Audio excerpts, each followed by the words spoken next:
Bonjour, Monsieur Khan. Notre invité spécial pour aujourd'hui, c'est Monsieur Jean-Pierre Khan, critique de théâtre, chercheur, homme de théâtre, on peut dire, qui est venu de France, en Bulgarie, en Varna, et soyez bienvenue. Merci.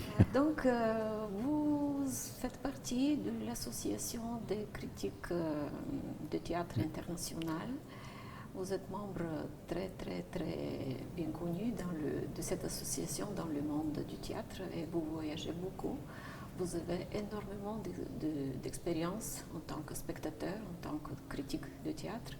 Et je vous remercie que vous nous donnez la possibilité d'échanger nos pensées et d'écouter vos réflexions sur l'état, sur les voies du théâtre contemporain, pas seulement en Europe, mais peut-être dans le monde. Dans le monde.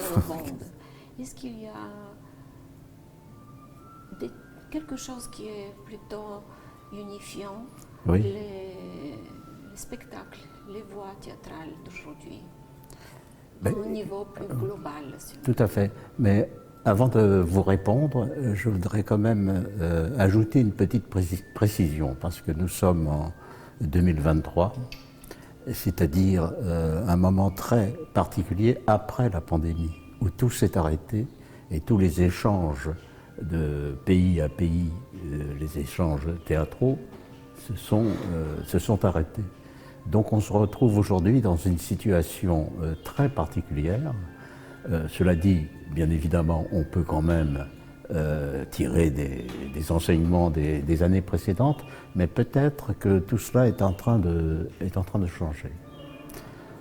Maintenant, pour répondre directement à votre question, je vais vous répondre d'une manière un peu paradoxale. C'est-à-dire que d'une part, si vous voulez, effectivement, il y a des points communs très forts entre différents pays, et notamment d'ailleurs entre pays européens. Ça me paraît parfaitement clair. Il y a des échanges et puis il y a des points communs. Mais dans le même temps, il y a des régions de la planète avec lesquelles nous avons très peu d'échanges. C'est ça qui est assez paradoxal. Donc à la fois, effectivement, il y a des points communs, puis à la fois, il n'y a pas de points communs. Vous voyez, ce sont les deux choses à la fois qui surgissent aujourd'hui. Concernant les points communs, effectivement, il y a quelque chose entre pays européens qui est très fort. Il y a des relations très fortes. Si je prends l'exemple, bien évidemment, puisque je viens de France, si je prends l'exemple de la France, c'est vrai que désormais dans les programmations théâtrales qu'il y a à Paris ou dans les autres régions de France, il y a beaucoup de spectacles qui viennent d'ailleurs, qui font partie de la programmation tout à fait, je dirais, tout à fait courante. Donc nous avons quand même il y a un échange et nous avons une véritable vision de ce qui se passe par ailleurs. En même temps, je dirais que ce sont toujours à peu près les mêmes grands spectacles qui sont programmés, je dirais forcément, mais je dirais, bon, ce sont les grands noms qui apparaissent, mais c'est vrai que pour des compagnies, je dirais, plus humbles, la relation est beaucoup plus difficile. Pour revenir sur ce que fait la France, il n'est qu'à noter une seule chose, par exemple, c'est que depuis cette année, le Festival d'Avignon a un nouveau directeur, et ce nouveau directeur n'est pas français, il est portugais. Donc voilà, il y a une sorte d'ouverture, et bien évidemment, dans la programmation qu'il propose, il y aura des spectacles qui viennent d'un peu partout, de tous les pays. Donc ça, c'est quelque chose qui est vraiment très fort et très marqué dans notre manière de fonctionner. Est-ce que vous trouvez qu'il y a des attitudes spirituelles communes entre les spectacles qui sont produits en France, les spectacles qui arrivent. D'ailleurs, est-ce qu'il y a un esprit du temps qui est présenté à travers le plateau, à travers la scène, à travers les comédiens, à travers les écritures contemporaines? Tout à fait, il y a des points communs très très forts. Alors déjà au niveau des thématiques, je dirais, et sont apparues ces derniers temps des thématiques très fortes concernant justement notre place dans le monde. C'est-à-dire que nous avons un regard, je dirais quasiment un regard politique d'ailleurs, sur les affaires du monde. Donc ça c'est quelque chose qui est constant. En même temps, d'un point de vue esthétique, effectivement, je pense que nous avons beaucoup à apprendre les uns des autres. Et on s'émerveille toujours en France, d'ailleurs, au niveau du jeu des comédiens, on s'émerveille toujours de la qualité de jeu qu'il peut y avoir par exemple, chez les Polonais, chez Warlikowski, ou les comédiens allemands, par exemple. À chaque fois qu'on les voit en France, et parfois d'ailleurs ils jouent dans des productions françaises, il y a un mélange qui s'opère. On est toujours très émerveillé par la qualité de travail de tous ces comédiens, ce qui est à peu près normal, je dirais, dans la mesure où on sait très bien que les écoles de théâtre dans tous ces pays-là, que ce soit l'Allemagne, que ce soit la Pologne, que ce soit d'autres pays, la qualité, il y a une qualité réelle que l'on ressent et dont on perçoit, je dirais, les conséquences.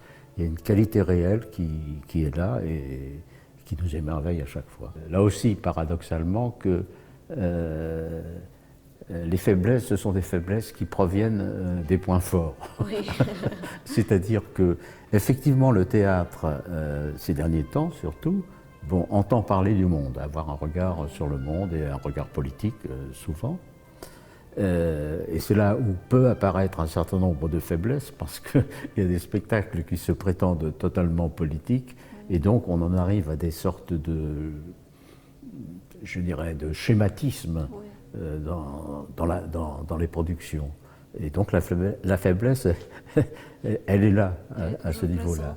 Oui, comment surmonter des stéréotypes. Voilà, exactement, parce qu'il y a cette volonté, il y a cette volonté absolue de vouloir parler du monde d'aujourd'hui, et de vouloir quelque part aussi faire du théâtre politique, comme on dit. Or, le sujet n'est pas aussi évident que ça, que de faire du théâtre politique. Ça peut tomber vraiment parfois dans la caricature, ça peut ne pas marcher. Et donc la faiblesse, elle est peut-être là.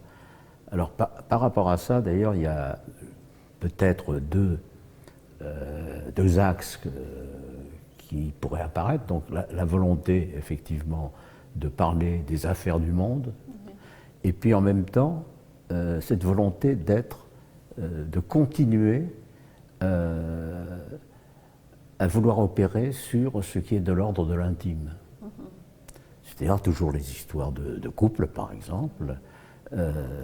D'ailleurs, il y a un exemple très précis qui provient de Thiago Rodriguez, justement, donc le nouveau directeur du Festival d'Avignon. Il a présenté là, dernièrement en France un spectacle sur comment tuer les fascistes. Spectacle éminemment politique. Dans le même temps, au même moment, il présentait un spectacle qui était une histoire de couple. Sur le plateau, il y avait un homme et une femme, et voilà. Donc, vous voyez, lui-même, au sein même de son propre travail, donc il allait vers un théâtre intime, et puis il allait aussi, bien évidemment, du côté d'un théâtre totalement politique.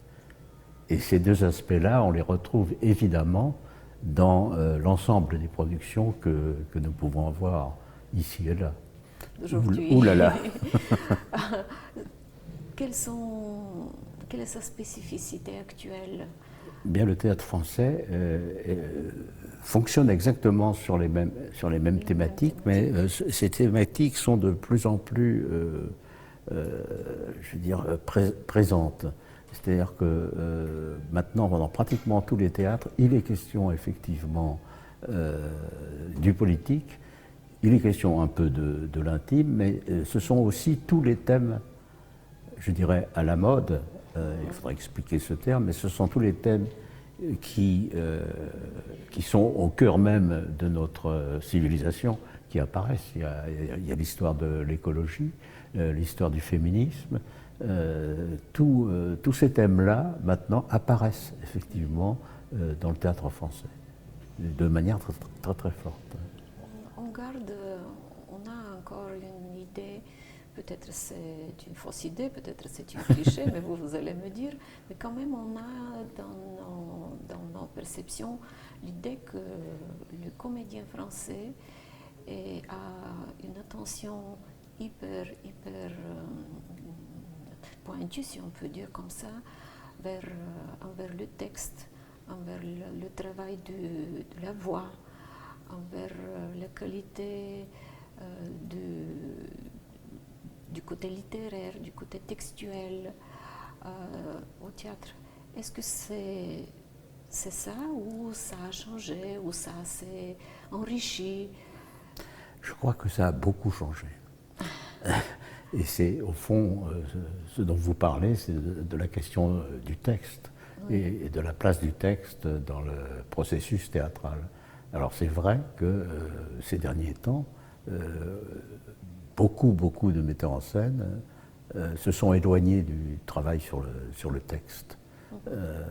Et sont apparus des spectacles dans lesquels le texte, c'est une sorte d'écriture collective faite par tous les comédiens et à partir d'improvisation. D'ailleurs, il y a, je dirais, un certain nombre de discussions au sein même des théâtres pour savoir quelle est aujourd'hui la place du texte.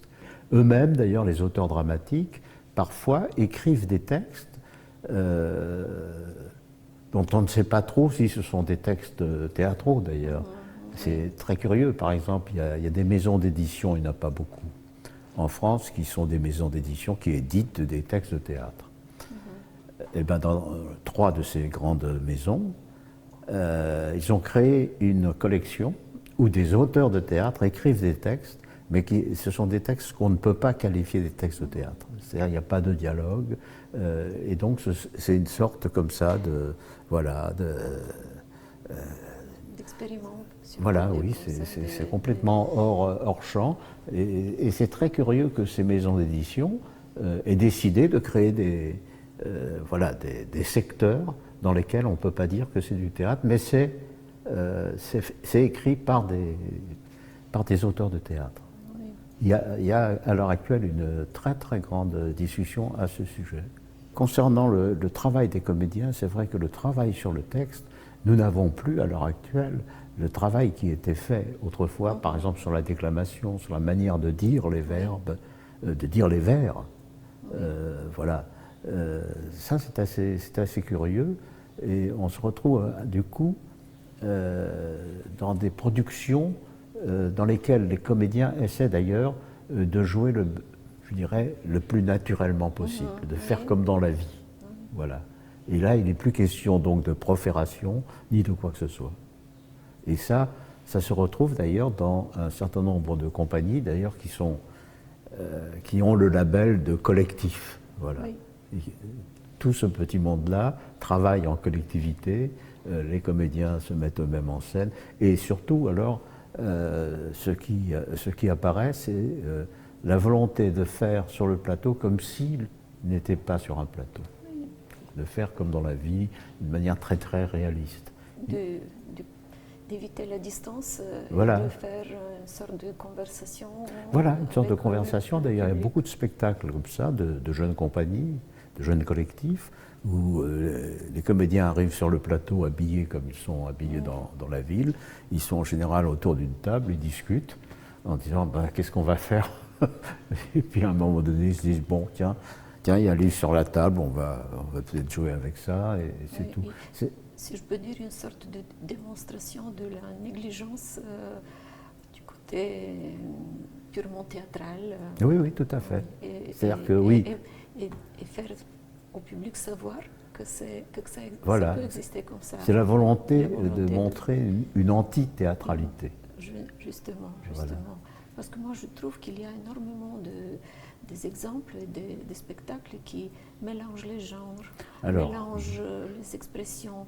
Quelles sont vos idées sur ça? Est-ce que c'est vrai ou et comment ça marche, comment ça fonctionne? Comment ça marche? C'est une bonne question, mais c'est vrai. Alors, quand je parlais du texte, alors il n'y a plus de texte. On est soi-disant dans une sorte d'improvisation. Oui.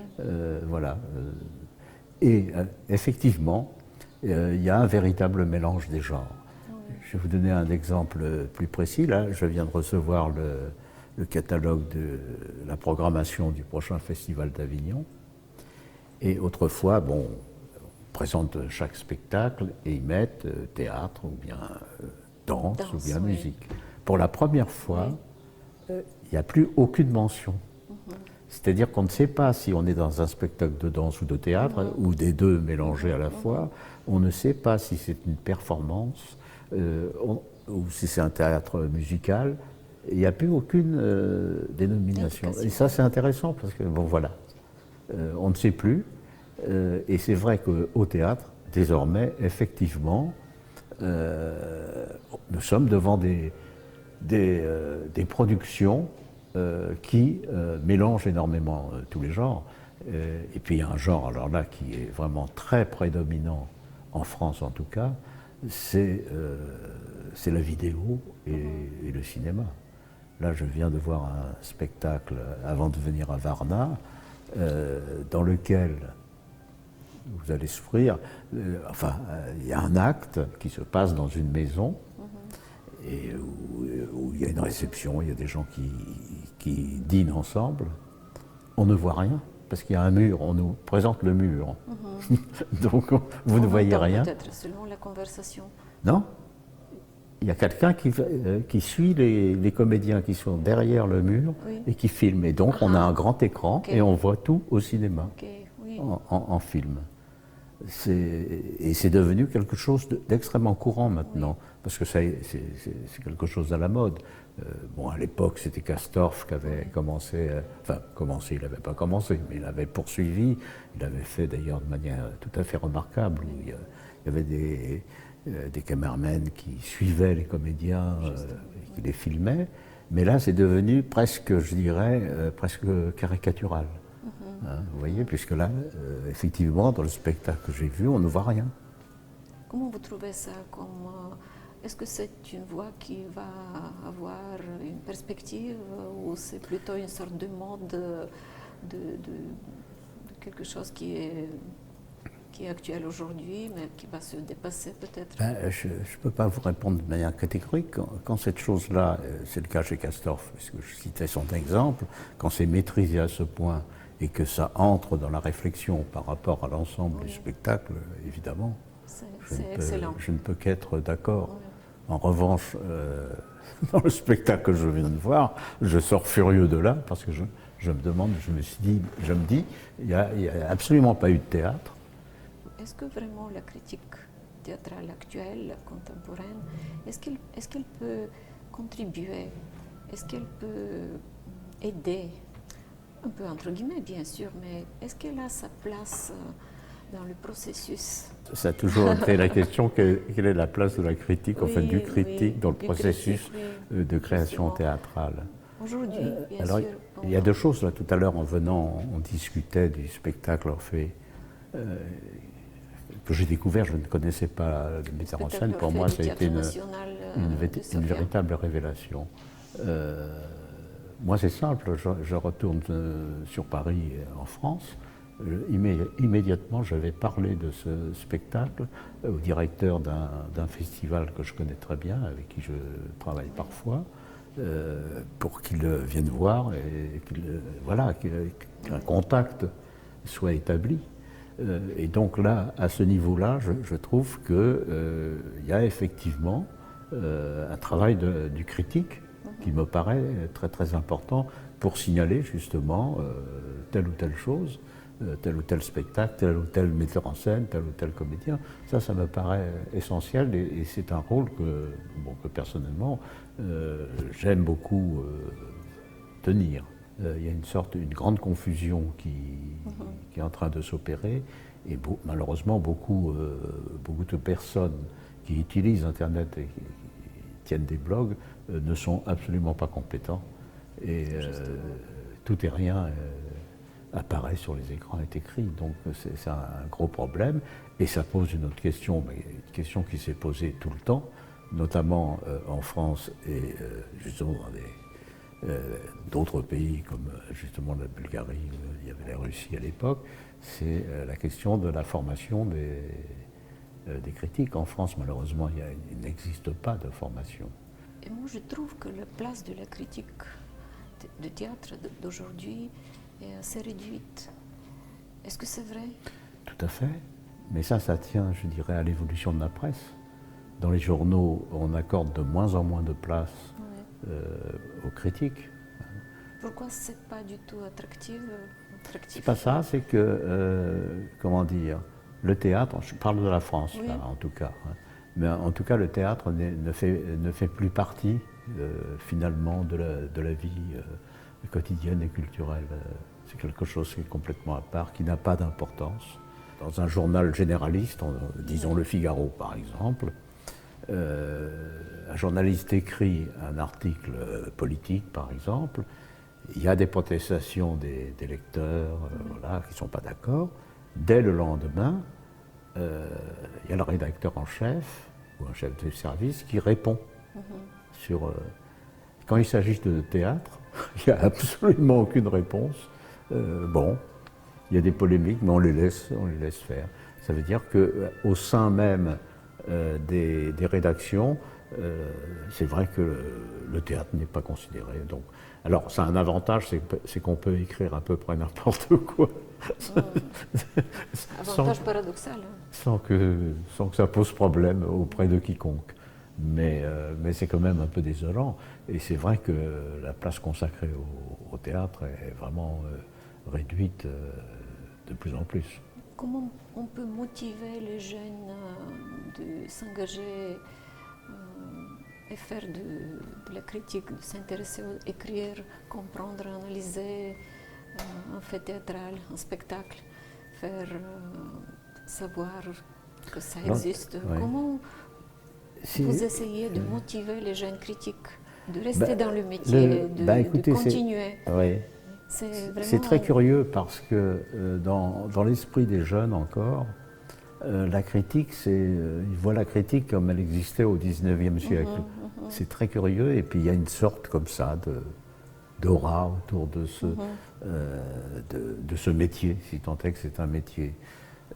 J'étais très surpris quand j'ai commencé à faire les cours à la Sorbonne sur la critique. J'ai eu énormément d'étudiants qui se sont inscrits, mais 2 fois plus que dans tous les autres cours. Et tout simplement parce que tous ces jeunes gens avaient une idée de la critique sans savoir du tout ce que c'était. Et voilà, alors ils avaient en tête une image de la critique d'autrefois, et donc ça les interpellait, ils venaient voir. Bon, après, il y en a qui partaient parce que quand ils voyaient ce que c'était et comment on travaillait, bon, ça ne les intéressait plus. Mais au départ, il y avait vraiment cette curiosité. Spontanée. Voilà, oui. Que tous ces jeunes gens, j'enseignais à la Sorbonne dans un institut de théâtre, hein, donc c'était des gens qui connaissaient le théâtre, enfin qui fréquentaient le théâtre, qui en faisaient parfois, mais tous ces jeunes gens, c'était en licence et en master, ne lisaient pas les critiques. C'est pour ça que je tiens beaucoup au stage pour jeunes critiques. Oui. Bon, il y en a eu un ici qui a été organisé, j'en suis vraiment ravi. Et j'en remercie les responsables. Mais là, en revanche, bon, ce sont déjà de tout jeunes professionnels qui écrivent, qui travaillent déjà dans le milieu de la critique. Donc, est-ce que le théâtre est différent, le théâtre d'aujourd'hui? De quoi est-il différent? S'il est différent, bien sûr, du théâtre qui existait 20 ans avant, 30 ans avant. Le changement, je le vois tous les jours quand je vois des spectacles d'aujourd'hui. Parce que je trouve qu'il y a effectivement un changement radical. Alors, des fois, je me dis, bon, c'est un effet de l'âge, de changement de génération, ça a peut-être changé. Mais là, je trouve vraiment qu'il y a une coupure entre le théâtre d'aujourd'hui et tout ce qu'on pouvait voir avant. Je l'ai évoqué tout à l'heure, il y a déjà la question du théâtre d'autrefois, si je puis dire, avec la question des textes. Là, c'est quelque chose qui est complètement terminé. C'est-à-dire le texte, toujours présent, mais d'une autre manière. Il y a un changement de forme qui est tout à fait extraordinaire aussi. Et je trouve, chaque fois que je réfléchis à ça, je suis un peu étonné. Je trouve qu'il y a vraiment une radicalité, un changement radical qui s'est opéré. Oui. Et là, on est passé à un autre siècle, vraiment. Et au niveau des grandes figures, de grandes personnes de théâtre, avant, il existait vraiment des metteurs en scène remarquables, avec une influence, on peut dire, mondiale. C'est vrai, mais c'est la notion même de metteur en scène qui a changé. Qui a changé, D'où d'ailleurs cette mode qu'il y a eu, c'est en train de passer un peu, d'écriture et de travail collectif. Oui. Vous voyez ?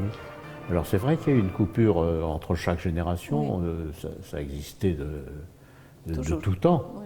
mais je pense que là, la coupure, elle est vraiment radicale, je trouve.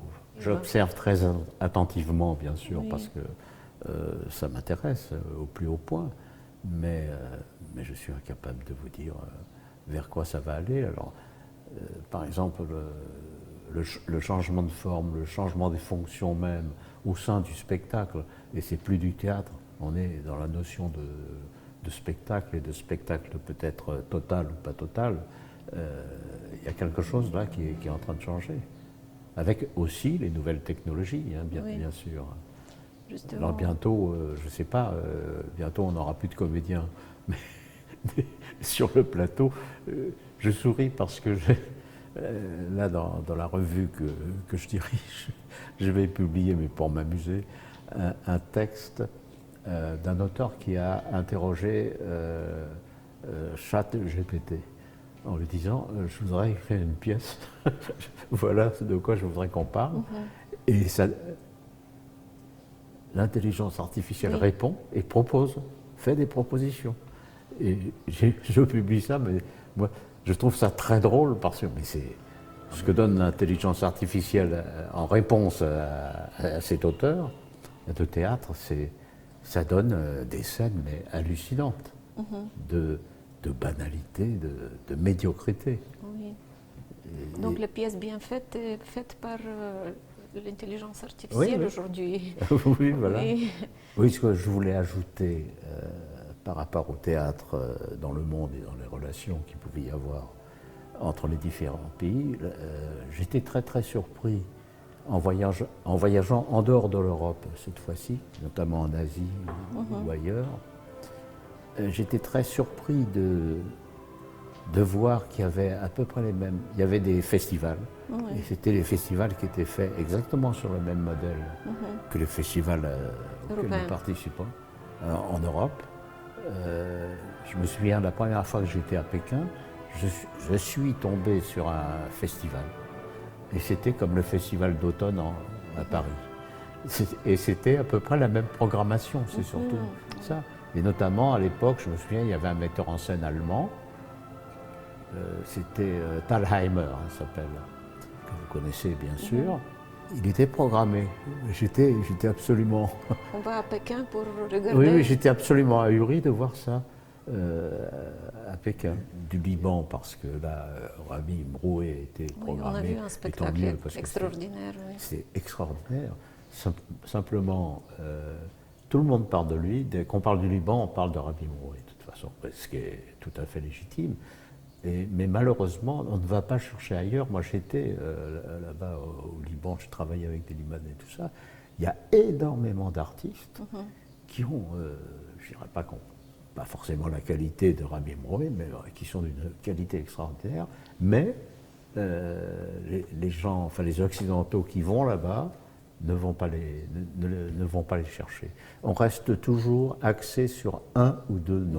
Deux cas, oui. Et on oublie tout le reste. Et ça, je trouve ça vraiment très, très dommage. Parce qu'au fond, il y en a 3, 4, peut-être pas plus, mais des rabbis Mouroué, il y en a 3, 4, 5.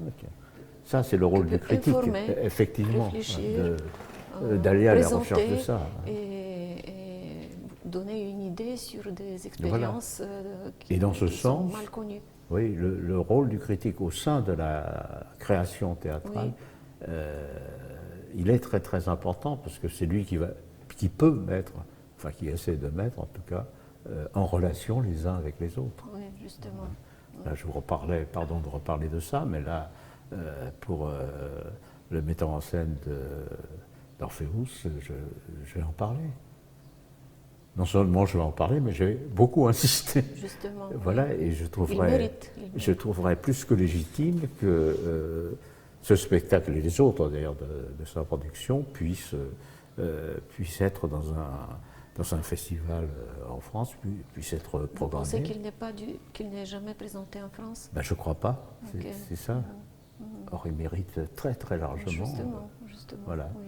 Donc le rôle du critique, moi je trouve qu'il est vraiment là. Important, oui, je suis d'accord.